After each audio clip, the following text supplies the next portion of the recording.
tal amigos? Buenas noches, 8:45 de los martes, doña Silvia Jerez y un servidor, como todos los martes que no nos ausentamos, que suelen ser la mayoría, aquí estamos presentes.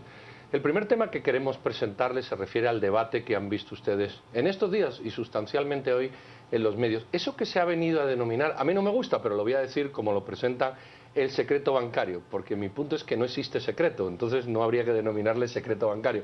Pero bueno, sobre ese tema que ustedes ya han visto en prensa, vamos a hablar. Hay que levantar el secreto bancario, hay que quitarlo de la legislación, hay que flexibilizarlo, hay que dejarlo. ¿Qué valores se están tocando, qué valores se abordan en la discusión cuando se habla de este término? Y vamos a hablar con dos personas.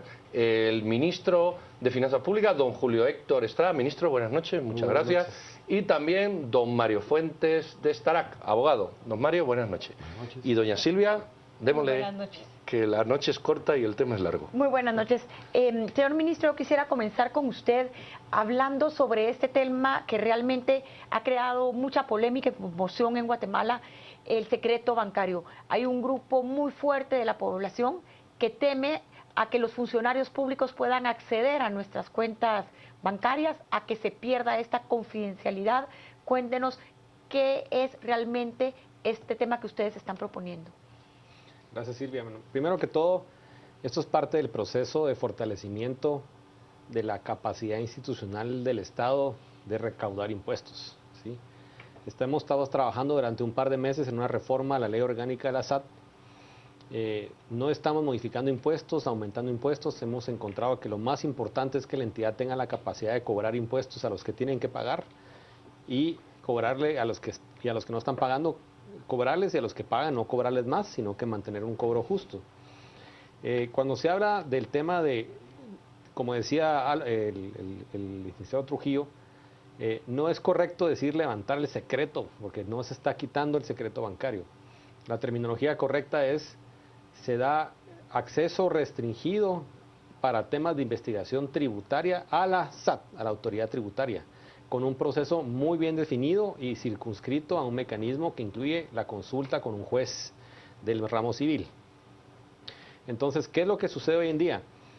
Hoy en día, aun cuando la SAT tenga sospechas o encuentra una empresa, digamos, que tiene 4 pisos de un edificio y resulta que tiene una facturación de 100,000 quetzales al mes y hay unas inconsistencias importantes, si le pide a la empresa, deme su contabilidad, le presenta su contabilidad, pero le dice, mire, siento inconsistencias con su información. Yo tengo la percepción de que probablemente tiene todo un negocio que maneja una contabilidad secundaria, no tiene mecanismos para acceder o validar la información que le presente la empresa o ver si tiene otros movimientos financieros que no estén documentados.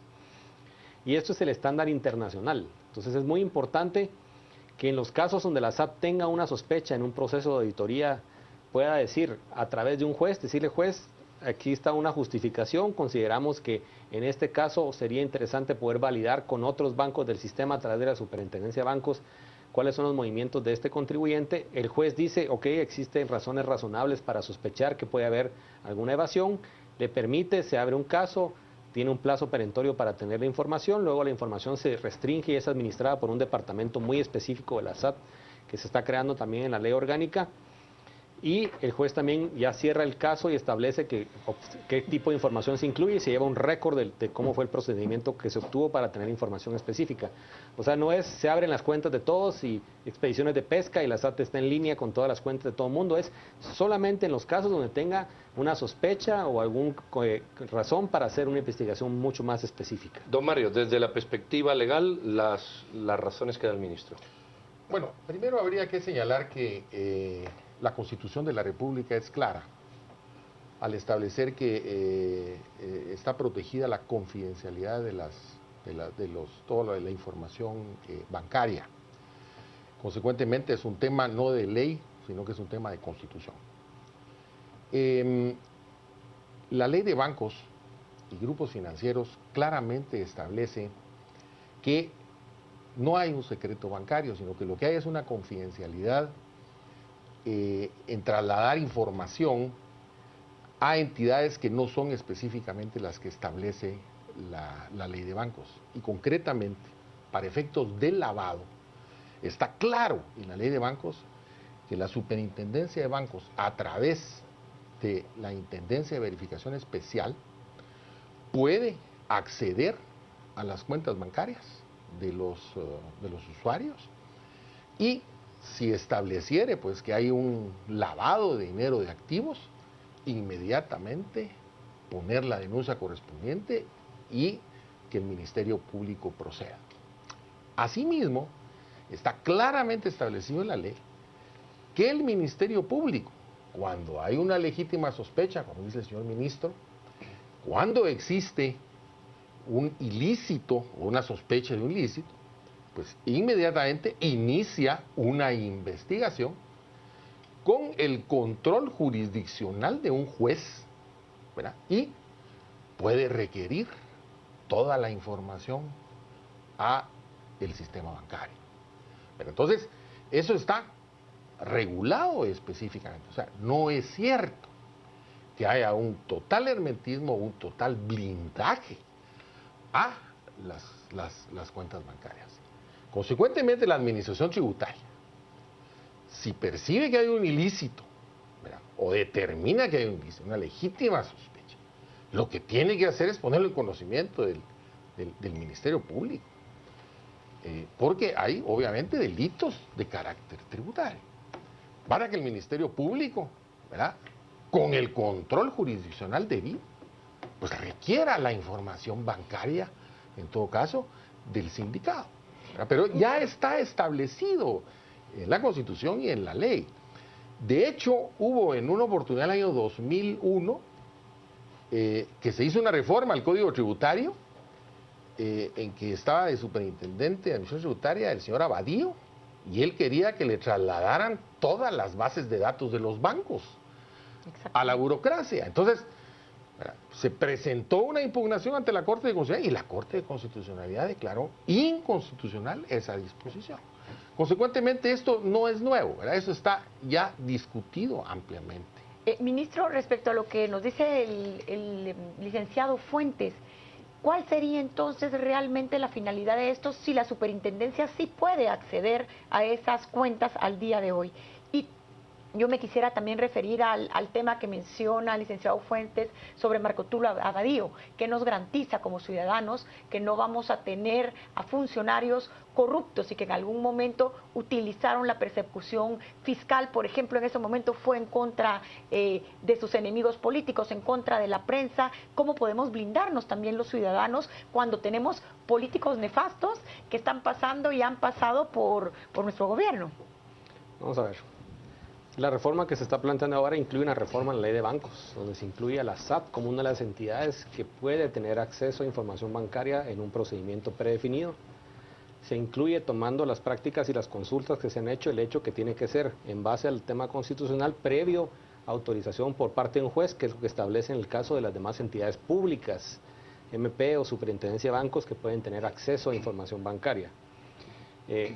El acceso tiene que ser restringido al uso que se le plantea al juez, y es específicamente por un tema de una investigación fiscal.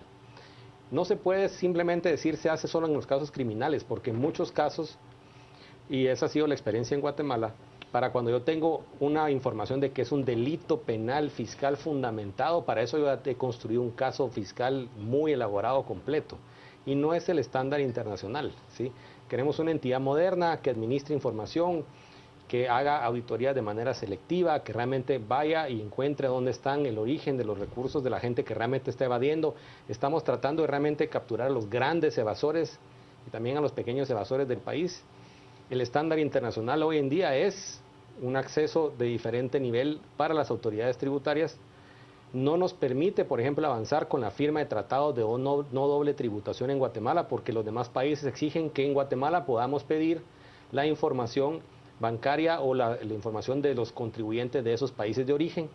Eso hace que Guatemala hoy en día, como no tiene tratado de no doble tributación, todas las empresas o muchas empresas multinacionales invierten y tienen a Guatemala como centro de costos sin tener utilidades aquí, tratando de reducir su utilidad y su ISR que pagan en Guatemala porque no lo pueden acreditar en sus países. Entonces, no poder firmar esos tratados hacen que paguemos, que se cobren menos impuestos en el país, inclusive para las empresas multinacionales. Entonces, ¿cómo proteger? Se ha definido un procedimiento con un mecanismo a través de la protección, a través de un juez. No puede ser simplemente, se sabe quién es el que pide la información con un récord del documento que se está solicitando, los participantes, los que van a tener acceso. El juez lleva el registro, se recibe la información, se reparte, se administra en un compartimiento, digamos, de la institución específicamente para eso. Y solamente, inclusive no constituye medio de prueba, ¿sí? Solamente en base a haber cotejado la información ya puede entonces iniciar una investigación criminal con una serie de consecuencias adicionales. Si resulta que lo que el contribuyente presentó era consistente con todo, ahí se acaba el expediente. Y no se puede hacer así arbitrariamente, esta persona me interesa, todo se lleva un récord y si se está utilizando mal también puede resultar en consecuencias legales para el funcionario que esté mal utilizando la información. Esto es una modernización donde estamos entrando a ser un actor más de la gran concierto de las naciones. Yo invito a la gente a ver cómo funcionan la gran mayoría de países del mundo, ¿sí? Somos de los últimos que nos quedamos con este esquema, con este tema de la preocupación, pero tenemos países que han pasado problemas de seguridad tan importantes como el nuestro. Vecinos de Centroamérica, México, Colombia, todos lo regulan de una manera correcta. Hay que desarrollar la capacidad institucional, pero es una parte muy importante para la modernización de la institución y se tiene que hacer bien. No podemos dejar de tener una herramienta importante que bien manejada es valiosísima para hacer mucho más justo. A mí se me ocurre aquí una pregunta. Yo puedo estar de acuerdo en que no tenemos los estándares internacionales en esta materia, pero ustedes tienen que estar de acuerdo conmigo que sin un funcionario responsable de carrera, que además asuma las responsabilidades legales que como funcionario de carrera le corresponde, lo que tenemos son intendentes, superintendentes y directores puestos por gobiernos de una manera directa y puntual. La ley de servicio civil podría o debería ser una antesala para que estos procedimientos estándares, porque si hablamos de procedimientos estándares tenemos que hablar de estandarización de todo, no de una ley que se hace en Estados Unidos, pero el resto lo hacemos un poco a lo caribeño. ¿Tú crees que puede haber pasos previos antes de imponer ese tipo de ley? Sí, sin duda la profesionalización del funcionario, del empleado público es fundamental y Guatemala carece totalmente de ese instrumental. Hay proyectos de nueva ley del servicio civil que siguen engavetados en el Congreso de la República. Las razones se ignoran totalmente. De ahí la importancia de que el Poder Judicial, a través de sus jueces, pues intervenga en todo momento, sobre todo cuando se trata de información otorgada por los usuarios con garantía de confidencia, tal y como lo establece la Constitución. Entonces, y no es cuestión nada más de pedirle una autorización al juez y que el juez solo sea un señor que estampa un sello y no, ahí tiene que haber un debido proceso, tiene que haber un derecho de defensa y tiene que articularse un procedimiento en donde el usuario tenga precisamente el derecho de audiencia y que puedan, en todo caso, resolverse a través de las instancias que corresponda dentro del Poder Judicial. O sea, eso es fundamental, ¿verdad? Eso es el respeto al debido proceso, el respeto al derecho de defensa, que en todo momento debe mantenerse, porque eso es parte precisamente de nuestra estructura constitucional, de nuestro Estado de Derecho. Ministro, justo hacia ahí vamos un poquito. ¿Cómo podemos garantizarnos en Guatemala, por un lado, si queremos avanzar hacia estas normas internacionales, que en el tema del servicio civil, público, podamos nosotros tener funcionarios a la altura, no un Marco Tulio Abadío, o aquí tenemos, por ejemplo, una decena de funcionarios de la SAT que se encuentran en la cárcel, son delincuentes? ¿Cómo podemos nosotros tener la certeza de que esos próximos funcionarios públicos en gobiernos tan corruptos como el nuestro no iniciarán persecuciones, que es lo que se refleja en las redes, la gran preocupación de la gente? Vamos a ver, nosotros tenemos un mandato de gobierno por la transparencia. Todos tenemos que contribuir a un proceso de transparencia. La SAT tiene su propio procedimiento de servicio civil y profesionalización. Se está fortaleciendo con las reformas a la ley orgánica, por eso se hace en conjunto. Son dos cosas que se hacen en simultáneo. Se crea este sistema de pesos y contrapesos a través de un juez con una verificación. No puede alguien decir, yo pedí la información y me la guardé para mí mismo. El juez le da seguimiento a lo que se hace con esa información eventualmente. Se están creando pesos y contrapesos, pero en algún momento en el país tenemos que hacer una apuesta por crecer institucionalmente, ¿sí? Y si lo que nos hemos planteado es tener más capacidad para tener más servicios públicos y fortalecer la administración tributaria para hacer mucho más justo el cobro de impuestos, yo he hablado con muchos empresarios que están contentos con la medida porque lo que les molesta más es la competencia desleal. Saben que hay algunos funcionarios que operan con operaciones de millones de quetzales, todo lo manejan fuera de libros, fuera de cuentas, fuera de operaciones, y ellos están pagando sus impuestos día con día. Las personas que trabajan y las que venden sin factura. Entonces, el poder tener una herramienta de control simplemente para que la tenga la administración tributaria, la va a usar solamente en los casos en los que realmente tenga sospecha que pueda fundamentar y con su procedimiento jurídico y su debido proceso. Pero son herramientas que son esenciales más en un mundo digital como el que tenemos hoy en día, un mundo donde se ve el dinero, lo que estamos viendo hoy en día con todos los movimientos estos de cuentas offshore. Hoy podríamos tener en la SAT la información de estas 1000 empresas que pueden estar operando y 1000 personas, y la SAT podría decir, bueno, probablemente hay gente que no pagó impuestos, y con sus herramientas de hoy en día podría ser 0, porque tendría que haber todavía un proceso penal previo probando un tema de corrupción. Todo el acceso que ha habido a cuentas bancarias en Guatemala ha sido a través de procesos de corrupción, no temas tributarios, con excepciones tal vez de 1 o 2, ¿sí? No tendríamos una autoridad que pueda decir, hagamos que realmente esta gente que obtuvo ganancias por las que no pagó impuestos y se enriqueció a expensas del erario público, por lo menos pidamos la información. No tener las herramientas para tener acceso a esa información. Queremos una entidad más fuerte, apostemos por tener una entidad más fuerte. Tenemos que ser valientes y el país está cambiando.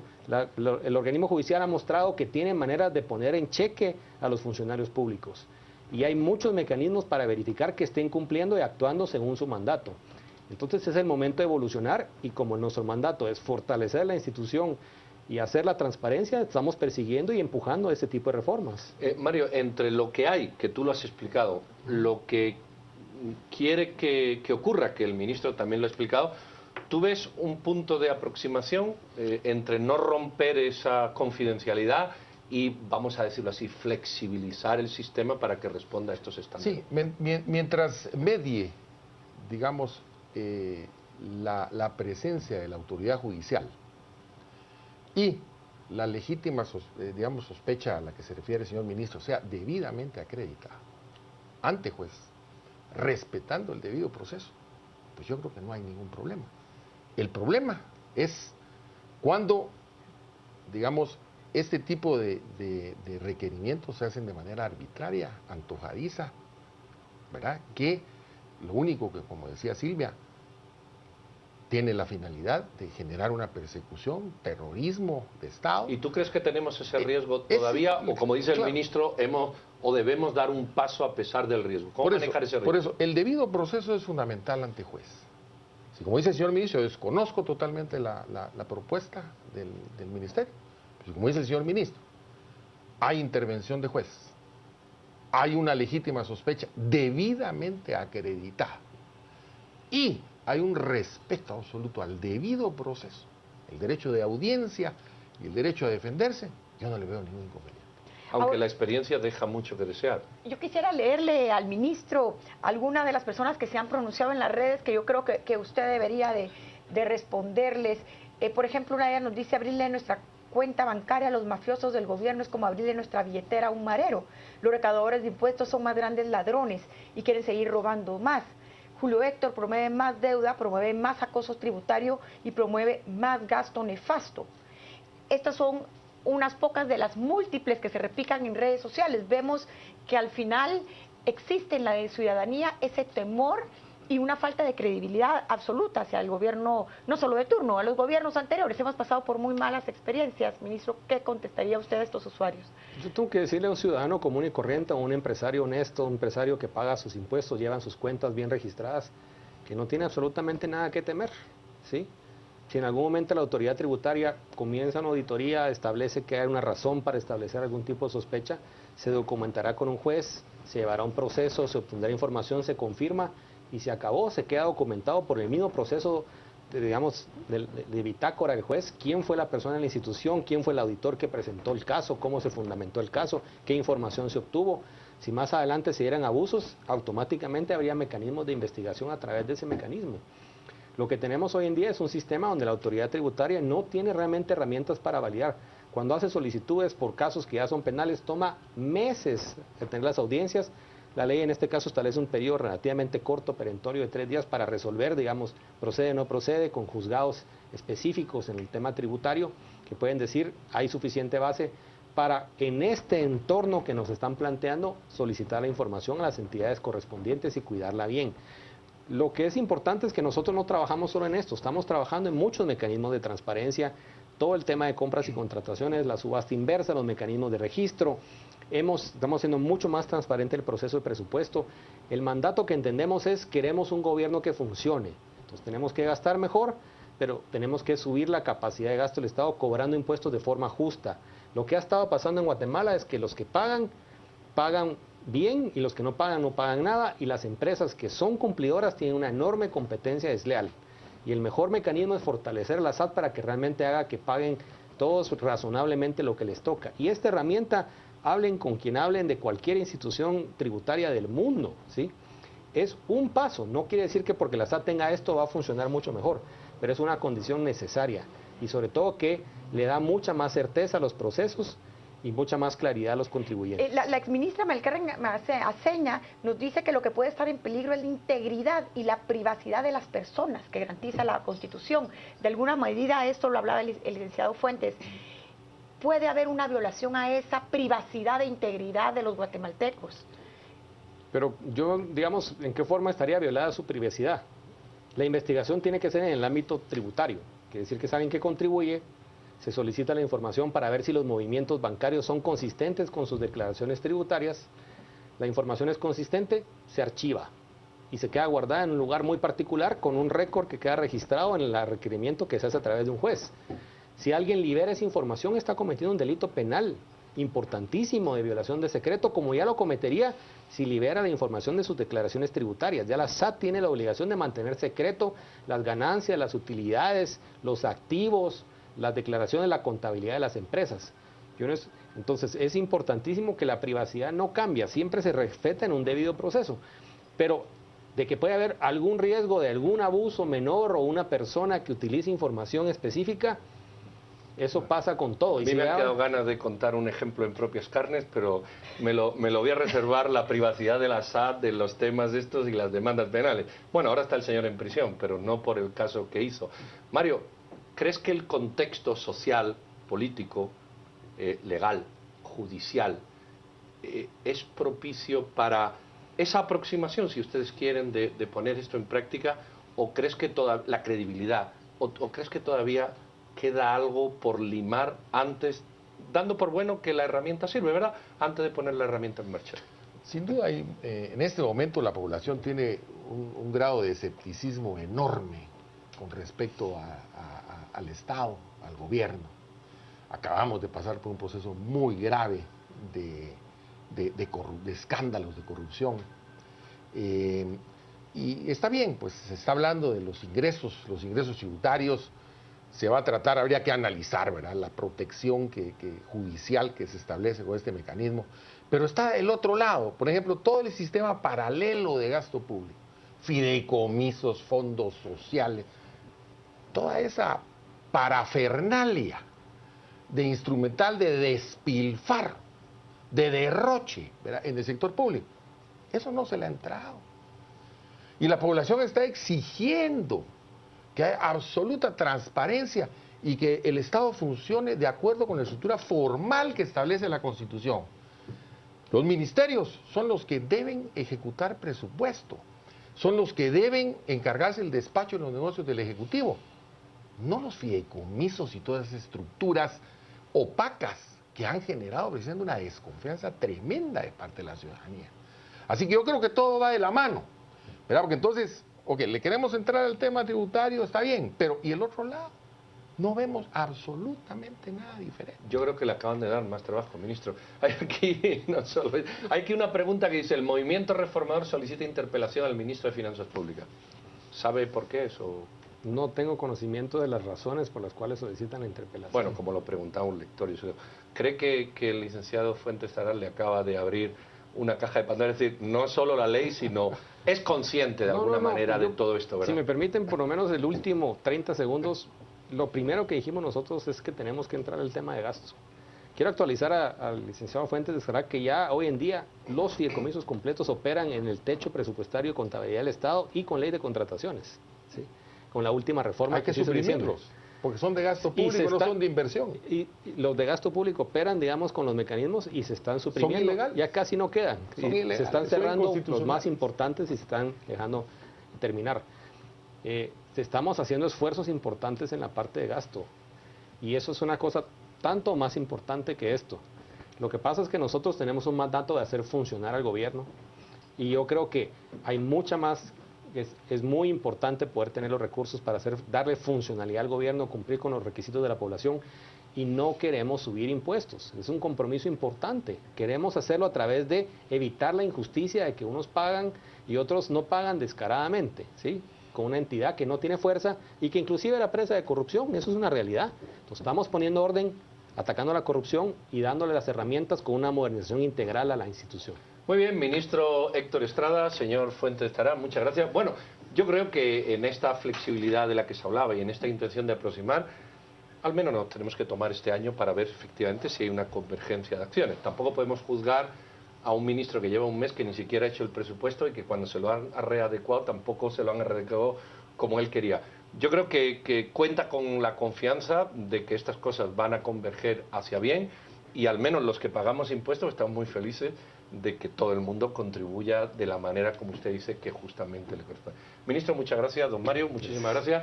No se vayan, doña Rocío nos va a contar los Twitter que quedan que Silvia Gereda todavía no ha leído.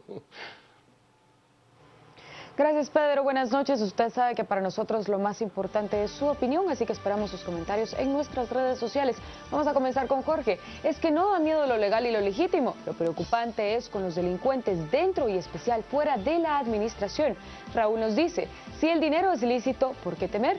Garantizar la justicia prevalece sobre la confidencialidad. Es constitucional. Juan Carlos Martínez, es un mecanismo de control cruzado, por eso genera alergia en algunos sectores. Vilma de Moreno, abrirle nuestra cuenta bancaria a los mafiosos del gobierno es como abrirle nuestra billetera a un marero. A Raquel, ya nos fregamos todos, habrán más robos a casas porque la gente tendrá su guardadito mejor. Y por último, comendatore, máxima ahora que los jueces son sirvientes de la CICIG, el Ministerio Público puede ver los movimientos bancarios que quiera. Le agradecemos por todos sus comentarios y lo invitamos a seguir mostrando su opinión en Facebook y en Twitter. Nos encuentra como Canal Antigua. Vamos a la pausa.